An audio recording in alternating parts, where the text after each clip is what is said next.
भारत सरकार के एक बड़े फैसले से भारत के टेलीकॉम सेक्टर में एक नई जंग का ऐलान हो चुका है। जंग जिसमें एक सेक्टर के दो दिग्गज, दुनिया के सबसे अमीर शख्स एलन मस्क और भारत के सबसे अमीर शख्स मुकेश अंबानी एक दूसरे के आमने सामने हैं। जहां अब सैटेलाइट इंटरनेट के लिए 2 अरबपति आपस में भिड़ते दिखाई दे सकते हैं। दरअसल भारत के टेलीकॉम मंत्रालय ने सैटेलाइट स्पेक्ट्रम के आवंटन को नीलामी के बजाय अब प्रशासनिक तरीके यानी कि एडमिनिस्ट्रेटिव प्रोसेस के जरिए करने का फैसला किया है। स्पेक्ट्रम नीलामी में जहां टेलीकॉम सेक्टर की अलग अलग कंपनियां स्पेक्ट्रम मार्केट के अनुसार बोली लगाती हैं, जबकि एडमिनिस्ट्रेटिव प्रोसेस में सरकार कंपनियों से एक नियमित फीस चार्ज करती है।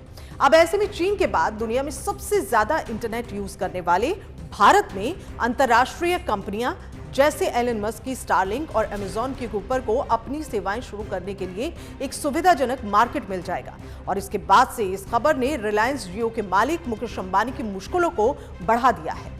टेलीकॉम मिनिस्टर ज्योतिरादित्य सिंधिया ने इस फैसले का बचाव करते हुए कहा कि इसका मकसद ग्लोबल स्टैंडर्ड्स के अनुसार चलना और भारतीय कस्टमर्स को अधिक ऑप्शन देना है। आसान भाषा में अगर बात करें तो अब कंपनियों को स्पेक्ट्रम पाने के लिए महंगी नीलामियों में भाग लेने की जरूरत नहीं है। इससे अंतर्राष्ट्रीय कंपनियां जैसे कि स्टारलिंक और अमेजॉन के ऊपर आसानी से भारत में अपनी सेवाएं शुरू कर सकेंगी, जिससे भारतीय कस्टमर्स को सस्ती और बेहतर इंटरनेट सेवाएं मिल सके। अब सरकार के इस फैसले के बाद एलन मस्क का स्टारलिंक और मुकेश अंबानी का रिलायंस जियो दोनों के बीच इस मुद्दे को लेकर खींचतान देखने को मिल सकती है, क्योंकि रिलायंस जियो और भारतीय एयरटेल सैटेलाइट स्पेक्ट्रम की नीलामी के पक्ष में थे ताकि टेलीकॉम मार्केट में इक्वल कंपटीशन बना रहे। आपको बता दें कि रिलायंस ने पहले ही एयरवेव नीलामियों में 3000 करोड़ का निवेश किया है और उन्हें यह भी डर है कि स्टारलिंक जैसी कंपनियां सैटेलाइट ब्रॉडबैंड के जरिए उनका बाजार छीन सकती हैं। अगर रिपोर्ट्स की माने तो भारत दुनिया का सबसे बड़ा टेलीकॉम बाजार है, जहां करीब 942 मिलियन टेलीकॉम यूजर्स हैं।